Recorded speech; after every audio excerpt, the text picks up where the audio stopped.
Hello dear students. Yesterday we discussed about vitamins and their types, different types of vitamins we have discussed. Some are fat soluble and water soluble vitamins. Vitamins A, D, E and K are fat soluble vitamins, and vitamin B and C are water soluble vitamins. Their sources, their deficiency diseases and all other aspects we have discussed yesterday. Today we are going to discuss about the minerals.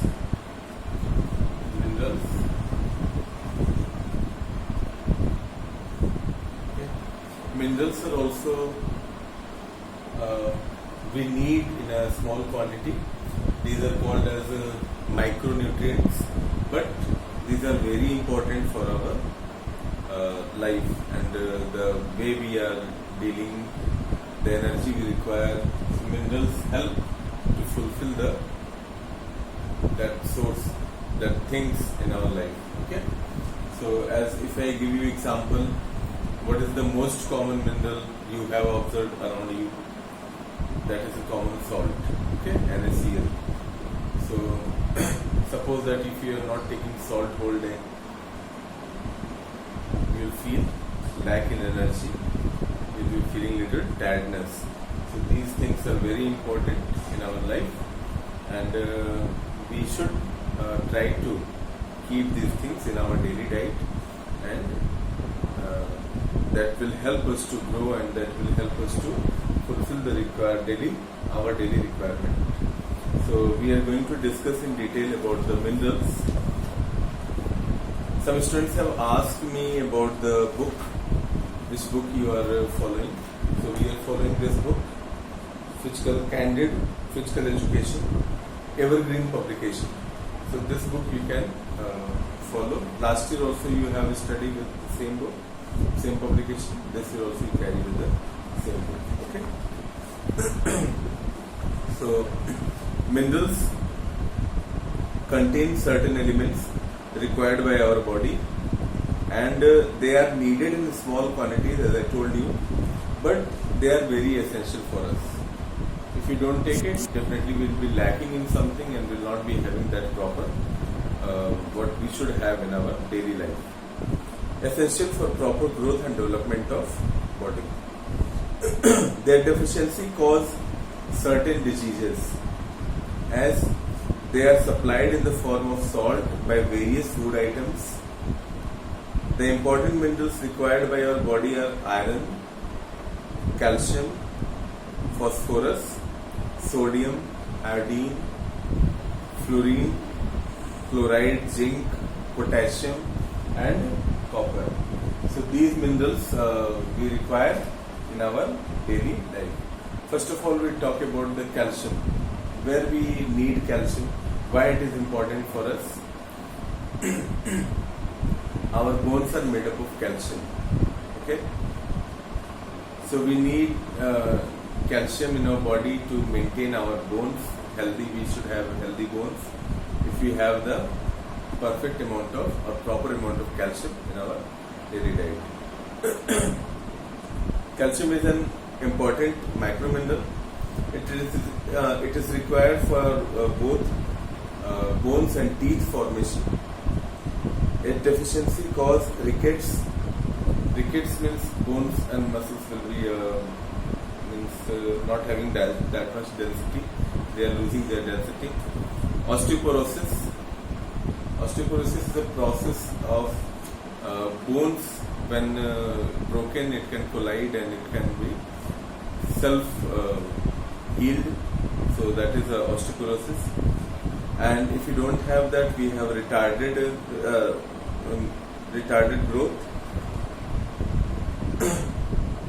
Person can have less height, delayed recovery from bone injury. These all things may happen if we are lacking in the calcium. The sources of calcium are milk and milk products, fruits, tomatoes, vegetables. These all are the sources of calcium. So we should try to include these things in our daily diet. Potassium. Potassium is one of the important micromineral required for activities of nervous and muscular system. or combinedly you can call it as the neuromuscular system. It also helps in the hydro balance of the body, means whatever body water is there in our body, it helps us to balance. There are around 65 to 70% of water fluid in our body, so phosphorus help us to manage that. Potassium help us to manage that. Sodium, it helps nervous system for better neuromuscular responses. Its deficiency can cause cramps and tiredness. Sodium means common salt, you should consume in a proper amount. More also we should avoid to consume because it can also be problematic. Its sources are common salt, fruit and vegetables. Phosphorus helps in making strong bones and teeth. Sources are milk, egg, meat, etc. You can have, including your diet, will be healthy. Iron, it's required for the formation of hemoglobin. What is the work function of hemoglobin? They carry oxygen, so you can think that how important it is. Its deficiency can cause anemia. The sources of iron are green leafy vegetables, palak, spinach you can say. Okay, another green leafy vegetables you can have to maintain the amount of iron in your body. Eggs and meat also you can find some iron. Iodine, its deficiency can cause goiter or ghenga rog. Earlier it was very common, but nowadays it is totally not found in anyone. No patients are reporting about that goiter. If you are consuming iodine proper amount in your food, definitely you can avoid the goiter, problem of goiter. It is mixed with the common salt and you can use in your daily diet. Its sources of seafood, iodized salt.